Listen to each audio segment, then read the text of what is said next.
Olá, tudo bem? Espero que sim. Bom, já tivemos então as nossas duas aulas a respeito de jurisdição e competência. Estudamos, né, os critérios de delimitação da competência em razão da matéria, em razão da pessoa, em razão do lugar. Depois estudamos as hipóteses de prorrogação da competência, que é a conexão e continência. Entendemos, né, verificamos o artigo 78, que fala do foro prevalente. E aí encerramos o conteúdo. Agora, nós vamos treinar alguns exercícios para identificar a competência para processar e julgar determinado fato. Tá? Então, disponibilizei a lista de exercícios para vocês e agora vamos fazer essa correção detalhada. Tá? Gosto de fazer essa correção junto com vocês porque é um assunto complexo e eu gosto de pontuar para que todo mundo fixe bem o aprendizado, tá? Então, vamos ler o primeiro exercício. A primeira questão é assim, ó. Sebastião Teixeira, estudante, praticou uma tentativa de homicídio conexa a um furto contra Maria Vidal, juíza federal, no Paranoá DF. O fato aconteceu no Paranoá.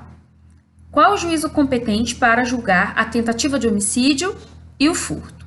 Justifique. Olha, eu gosto de fazer alguns esqueminhas, tá? Então, eu peguei essa questão e fiz o esqueminha dela. Então, como é que é o esqueminha dela? Coloquei Sebastião e você viu que a questão diz que o Sebastião é estudante. Tá, por que é importante eu saber quem é o Sebastião? Entende o motivo? Para saber se ele tem ou não tem prerrogativa de função. Bom, o estudante não tem prerrogativa de função, então eu já sei que nessa questão o critério, razão da pessoa, persona, prerrogativa, ele vai ser desconsiderado, esse critério, porque não tem prerrogativa. Aí coloquei tentativa de homicídio conexo com o furto.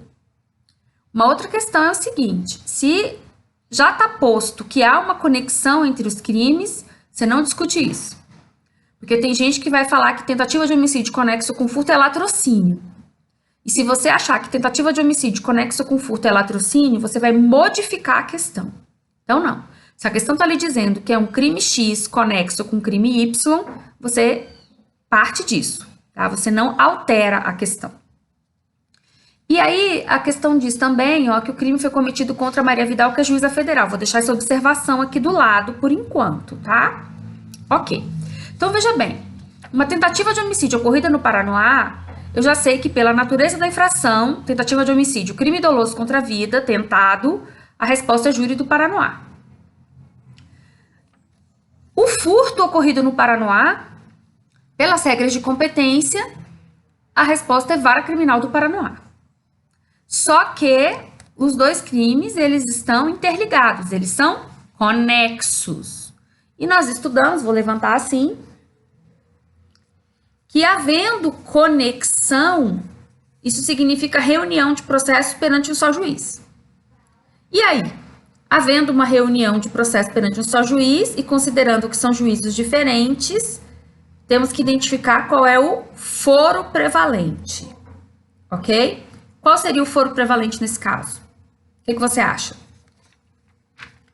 Acertou quem identificou que o foro prevalente vai ser o júri do Paranoá, tá? Então, resposta, foro prevalente, júri do Paranoá.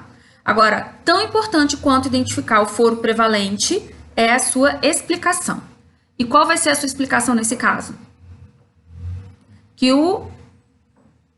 a competência do júri, né, o juízo do tribunal do júri, atrai, prorroga para processar e julgar os crimes que são conexos, no caso, o furto.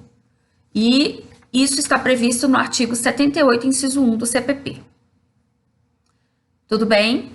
Essa primeira questão é bem simples, né? Alguma dúvida? Então, a resposta, a competência para processar e julgar a tentativa de homicídio conexa com o furto, os dois crimes serão julgados no tribunal do júri do Paranoá, por força do artigo 78, inciso 1º. Ok. Aí agora vamos falar a respeito da observação juíza federal. Olha só, da forma como a questão está redigida, a resposta é júri do Paranoá, sem sombra de dúvidas. Agora, eu botei essa observação da juíza federal para a gente ponderar, para a gente alterar a questão nesse momento. E a alteração da questão vai ser o seguinte: e se tivesse escrito na questão, da forma como está escrita, a resposta eu já sei. Agora, e se tivesse escrito na questão que o Sebastião tentou matar a Maria porque ela é juíza federal? Entendeu? Eu modifiquei a questão. A motivação do crime é prejudicar um serviço da União. Serviço que é prestado pelos juízes federais. Professora, a senhora está falando que a juíza federal ela tem prerrogativa? Não, estou falando de prerrogativa. Até porque a gente estudou que a prerrogativa é do réu. Então, eu não estou falando de prerrogativa. Eu estou falando de natureza da infração. De uma infração que foi praticada para prejudicar um serviço da União. Serviço que é prestado por um juiz federal. Então, havendo essa modificação aí, veja bem, o crime foi praticado para prejudicar um serviço da União, prejudicou o bis da União, artigo 109, inciso 4 da Constituição, modifica? Modifica. Porque aqui, então, virou um crime federal. Então, eu vou escrever resposta júri federal, seção do DF. Tá? Então, se foi para prejudicar o serviço da União, resposta júri federal, que continua prevalecendo, é o foro prevalente e vai atrair a competência para julgar o furto, tá? Tudo bem nessa primeira questão? Tranquilo? Vamos passar para a segunda agora, ó. Sebastião de novo. Sebastião Teixeira, agora o Sebastião ele é promotor de justiça do DF. Praticou uma tentativa de homicídio contra Maria Vidal, delegada de polícia no Paranoá, que no seu entendimento estava atrapalhando uma investigação do MP. Qual juízo competente para julgar a tentativa de homicídio? Justifique. Então vamos de novo, ó. O Sebastião agora, ele é promotor de justiça. Promotor do DF. E, de novo, praticou tentativa de homicídio conexa... Ah, não tem conexão, não. Uma tentativa de homicídio contra uma delegada e o fato aconteceu no Paranoá. Então, Sebastião, promotor do DF, promotor de justiça no DF, praticou uma tentativa de homicídio contra uma delegada no Paranoá. E aí você veja que a questão diz, ó, que foi porque o promotor achou que a delegada estava atrapalhando uma investigação. Por que isso está na questão?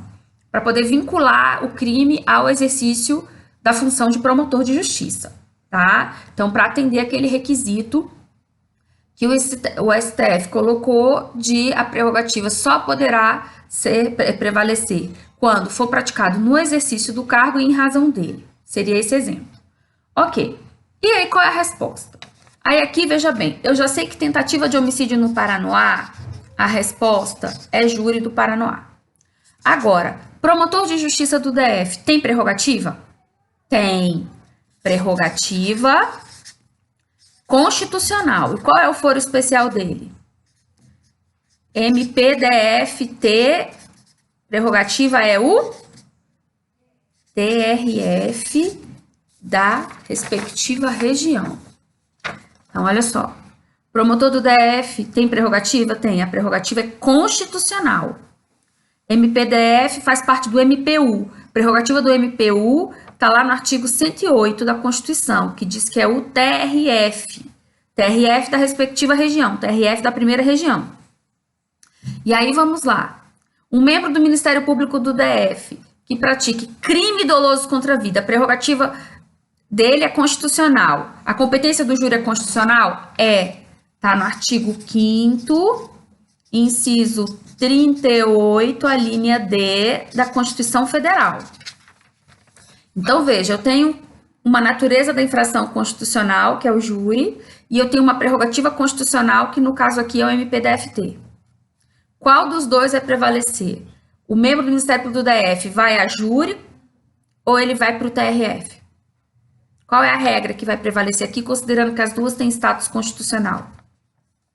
Aqui vai prevalecer a especificidade. Então, o MPDF tem uma prerrogativa específica na Constituição, que é ser julgado pelo TRF. Então, ele vai ser julgado no TRF. Aqui vigora o princípio da especificidade, tá? Também poderia dizer que isso é uma interpretação da súmula 721 ou vinculante 45. Se eu interpretar essas súmulas, eu também chego nessa resposta. Tranquilo? Ok. Agora, essa questão ela tem um desdobramento que diz aí, ó. Caso Sebastião seja promotor de justiça de Goiás, haverá uma alteração? Então, veja bem, a modificação aqui, ó, em vez de ser do DF, vai ser do Goiás. Isso altera alguma coisa? Altera. Porque promotor de justiça do Goiás tem prerrogativa? Tem. Constitucional? Tá onde? Tá no 96, inciso 3. E o 96, inciso 3 diz que membro de MP estadual vai ser julgado pelo TJ respectivo. Então, MP Goiás tem prerrogativa constitucional, pelo 96, inciso 3, vai ser julgado no TJ Goiás. E o TJ Goiás vai prevalecer em relação ao júri? Vai. Por quê? A explicação é a mesma. Tudo bem? Tranquilo? Agora vamos para a terceira questão. Sebastião Teixeira, vereador, praticou a tentativa de homicídio contra Maria Vidal, dona de casa, fato ocorrido no Novo Gama, Goiás. Qual juiz competente para julgar a tentativa de homicídio? Justifique. A questão agora é assim, Sebastião, vereador, praticou a tentativa de homicídio no Novo Gama. Veja bem, vereador. Qualquer pessoa que praticar tentativa de homicídio no Novo Gama, eu já sei que a resposta é júri do Novo Gama. Agora, continua sendo júri no Novo Gama se ele for vereador? Vereador no Goiás? Vamos lá. Vereador tem prerrogativa? Tem prerrogativa? Lembra? A gente falou sobre isso. As prerrogativas podem ser constitucionais ou infra. O vereador, então, ele pode ter uma prerrogativa? Pode. A prerrogativa dele vai ser infraconstitucional, vai estar na Constituição estadual. E já sei que prerrogativas infraconstitucionais, o foro especial é sempre o TJ daquele local, no caso seria o TJ Goiás. Agora, qual que vai prevalecer, o foro especial, TJ Goiás, ou o júri? O que você acha? Eu gosto de fazer esqueminha porque a gente consegue visualizar melhor as coisas. Professora, precisa fazer esqueminha? Não. Vai precisar fazer esqueminha na prova? Não. Você precisa ter uma lógica de raciocínio. E aqui, o que eu estou te mostrando? Que quem comete crime doloso contra a vida, pela natureza da infração, é uma competência constitucional, porque o júri está na Constituição Federal, E no caso aqui, ele tem prerrogativa, tem mais uma prerrogativa infra. O que prevalece? Vai a TJ Goiás, conforme diz a Constituição Estadual, ou vai a júri, conforme diz a Constituição Federal? Júri, né? Então, a resposta vai ser, prevalece a competência do júri, e isso está na súmula 721 ou vinculante 45 do STF. Tudo bem? Tranquilo? Essa questão também tem um desdobramento, que é o seguinte, Se o crime tivesse uma motivação passional, haveria alteração? Não, não haveria alteração. Na prerrogativa infraconstitucional, tanto faz se o crime foi praticado por conta do exercício da função ou não. Tá? Por quê? Porque a prerrogativa infraconstitucional ela não prevalece. Então, é irrelevante a motivação do crime. Ok? Agora, vamos para a questão 4. Sebastião, agora, ele é prefeito de Lusiânia. E Vitor Martins está desempregado. E foram acusados, olha só, de praticar uma falsificação de documentos públicos, no intuito de prejudicar Maria Vidal, empresária que presta serviço para a prefeitura. O fato ocorreu em Goiânia, então fizeram falsificação em Goiânia. Qual o juízo competente para julgá-los? Olha só, aqui é um caso de continência, né? Concurso de agentes, concurso de pessoas, em que eu tenho o Sebastião, que tem prerrogativa, e alguém, Vitor, que não tem prerrogativa. E eles praticaram um crime de falsificação de documentos em Goiânia. Veja bem, quem pratica falsificação de documentos em Goiânia vai ser julgado numa vara criminal de Goiânia. Aqui não está falando que prejudicou bis da União, tá? Então não é Justiça Federal, só se houvesse essa sinalização. Por outro lado, o Sebastião, ele é prefeito. Prefeito tem prerrogativa? Tem prerrogativa. Constitucional ou infra, você lembra? Constitucional. Prefeito tem prerrogativa constitucional, tá no 29, inciso 10 da Constituição. Foro especial TJ. TJ de onde ele exerce a função dele. Prefeito em Lusiânia, TJ Goiás. O Vitor, se ele tivesse praticado essa falsificação sozinho, ele seria julgado na vara criminal de Goiânia. Ok, mas eles agiram em continência. E eu já sei que continência significa reunião de processos perante um só órgão. A reunião vai ocorrer em que órgão? No de maior graduação. Artigo 78, inciso 3, e aplicação da súmula 704. Tá? Então, 78, inciso 3 do CPP e súmula 704 do STF, considerando que há um interesse em que os dois sejam processados juntos. Tudo bem? Tranquilo? Ok. E a última questão é o Sebastião, prefeito de Lusiânia, de novo, praticou o crime com o Vitor, desempregado, só que o crime que eles praticaram agora foi homicídio qualificado em desfavor de Maria Vidal, líder da oposição. O fato teria ocorrido na comemoração do Paranoá. Ok, então, o Sebastião, prefeito, eu já sei que ele tem prerrogativa constitucional de ser julgado no TJ Goiás. O Vitor, desempregado, se ele cometeu homicídio qualificado no Paranoá, eu já sei que ele deve ser julgado no júri do Paranoá, conforme o artigo 5º, 38 da Constituição. Então, veja bem, olha esse caso aqui, ele parece muito com o anterior, mas tem uma diferença fundamental, que é o quê? O crime. O crime tem uma competência absoluta aqui, que é a competência do júri para os crimes dolosos contra a vida. E eu também tenho uma prerrogativa constitucional, que é a do prefeito de ser julgado pelo TJ respectivo, TJ Goiás. Como é que eu respondo essa questão? Olha, essa questão aqui, ela tem duas respostas, tá? Como assim duas respostas? Não há um consenso. Eu posso responder essa questão da mesma forma que a anterior e dizer que, por força da súmula 704, né, a atração do processo do Corréu para o foro de maior graduação, e aí o de maior graduação vai prevalecer o TJ Goiás. E aí os dois vão ser julgados no de maior graduação. Posso responder dessa maneira, que é a resposta anterior? Posso. E a justificativa vai ser a mesma. Agora, por que eu disse que tem duas respostas? Porque especificamente nesse caso, como a competência do júri é uma competência constitucional, parte da doutrina vai aplicar um precedente antigo do STF. E o que esse precedente antigo do STF dizia? Dizia que deve ser separado os processos. Professora, mas a continência manda reunir. Manda mesmo.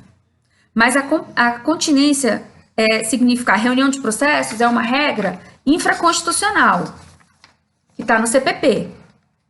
E aí esse precedente antigo do STF dizia que uma regra infraconstitucional não deveria prevalecer em relação a competências constitucionais.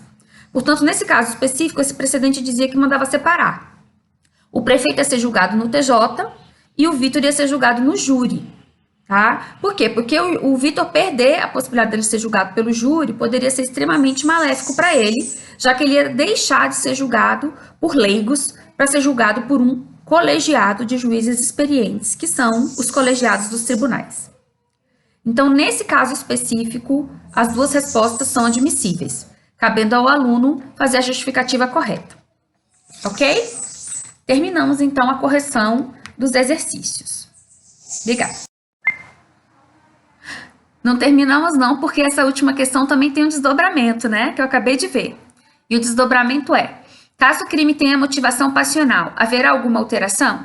Haverá alteração? Sim. Porque se tem motivação passional, o que eu estou querendo dizer? Estou querendo dizer que não tem nada a ver com a prerrogativa dele. E se não tem a ver com a prerrogativa do prefeito, essa prerrogativa de ser julgado pelo TJ, ela vale? Não, ela não é considerada. Então, os dois vão ser julgados no júri do Paranoá. Ok? Tranquilo? Ok, agora sim encerramos. Bom, nessa segunda parte da nossa aula, nós vamos falar sobre um tema novo, que é o tema de ação e execução civil. Pois bem, qual seria a relação, né, do processo penal, da ação penal que nós estudamos com uma ação civil? Qual seria a conexão? O que você acha? A conexão que nós vamos falar aqui se refere à reparação do dano, tá? O Código Civil diz que todo aquele que causar um dano fica obrigado a repará-lo. Então, quando a pessoa pratica um fato criminoso, normalmente esse fato ele vai causar danos. E a pessoa, além de ser responsabilizada na esfera penal, também poderá ser responsabilizada na esfera civil. Ok? Então, é desse assunto que nós vamos tratar agora. E, basicamente, tem duas formas de obter essa reparação do dano. Essa reparação do dano é dano ex delito, né, que é a expressão que se utiliza. Ela pode acontecer através da chamada execução civil, da sentença penal condenatória, ou através da propositura de uma ação indenizatória. A primeira situação, ela vai exigir o trânsito em julgado da sentença penal condenatória. Então, vai haver a ação penal, né, que vai ter a sua tramitação regular, e quando a sentença condenatória transitar em julgado, a parte pega essa sentença condenatória, que é um título executivo, né, judicial, e vai liquidar, para ver o quanto, e executar no cível. Então, essa é uma opção de obter reparação do dano. A outra possibilidade é, eu não quero esperar a sentença condenatória, até porque a gente sabe que a ação penal ela é morosa, então eu posso entrar com uma ação civil indenizatória? Posso, a chamada ação civil ex delito. Para mover essa ação, eu não preciso esperar, mas qual que é o lado negativo? Porque sempre tem um lado positivo e negativo, né? O positivo é que eu não preciso esperar, o negativo é qual? É que é uma ação de conhecimento. Então, eu vou ter que demonstrar a ocorrência do fato, o nexo de causalidade e convencer o juiz de que eu tenho direito a essa indenização. Então, eu tenho basicamente essas duas formas, tá? Essas duas formas estão previstas no CPP, lá no título 4 da ação civil. Então, vamos ver os artigos agora. Artigo 63. Transitada em julgado a sentença condenatória, poderão promover-lhe execução no juízo cível, para o efeito da reparação do dano, o ofendido, seu representante legal, seus herdeiros. Então, ele está falando dessa primeira possibilidade que eu falei, que é uma possibilidade mais cômoda, porque eu não vou ter que provar nada, né? Isso já foi provado, a culpa, o nexo de causalidade, isso já foi discutido na esfera penal. Mas, então, o positivo é isso, é cômodo, é só executar, liquidar e executar. Mas o aspecto negativo é que é moroso, porque eu tenho que esperar a tramitação da ação penal.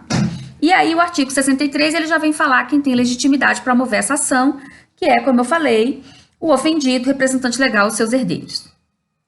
Transitada em julgado a sentença condenatória, a execução poderá ser efetuada pelo valor fixado nos termos do inciso 4 do caput do artigo 387 deste Código, sem prejuízo da liquidação para apuração do dano efetivamente sofrido. Isso por quê? Porque a sentença condenatória, que está prevista no artigo 387, ela já traz que o juiz deverá fixar um valor provisório.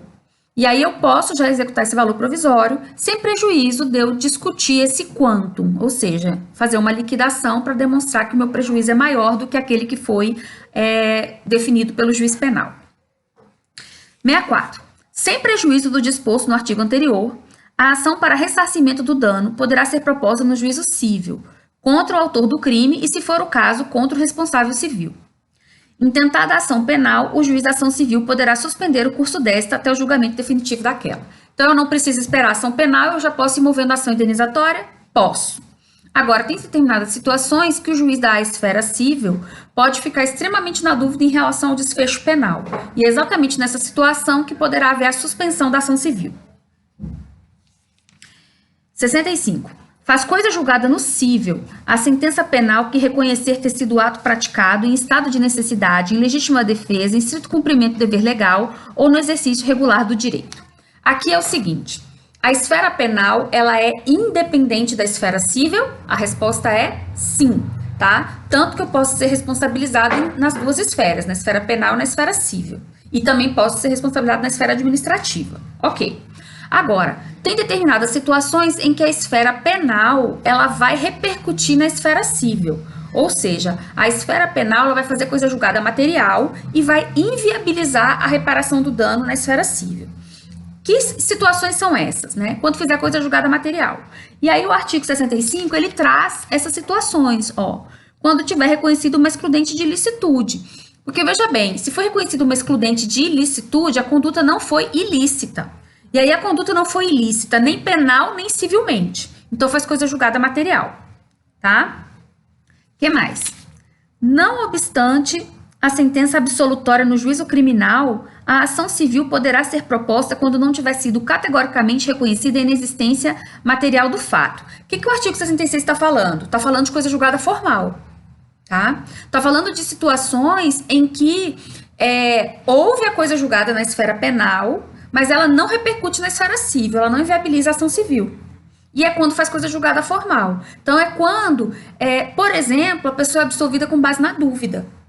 A dúvida, né, o indúbio pro réu, ele existe, mas ele existe na esfera penal.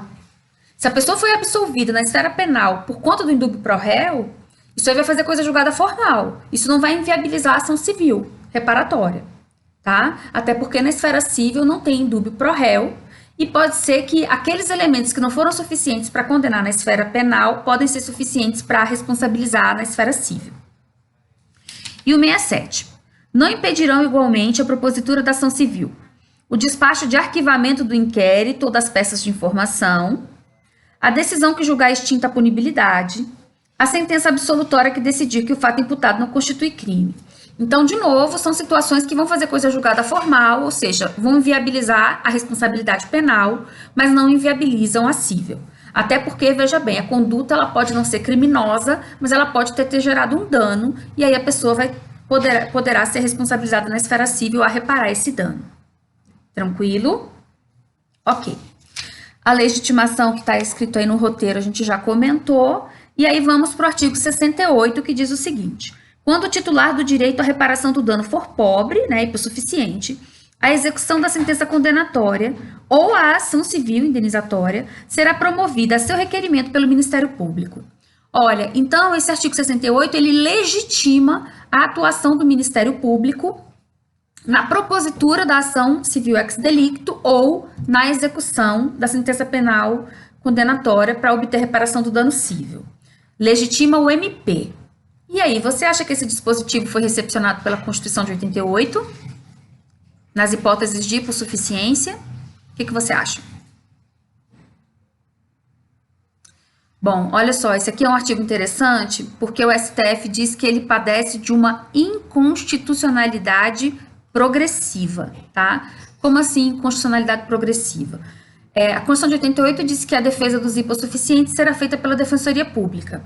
Então, a partir desse dispositivo, eu poderia entender que esse artigo 68 do CPP não foi recepcionado pela Constituição de 88. Poderia entender isso? Poderia. Só que o STF, sensível à seguinte situação fática, que é qual?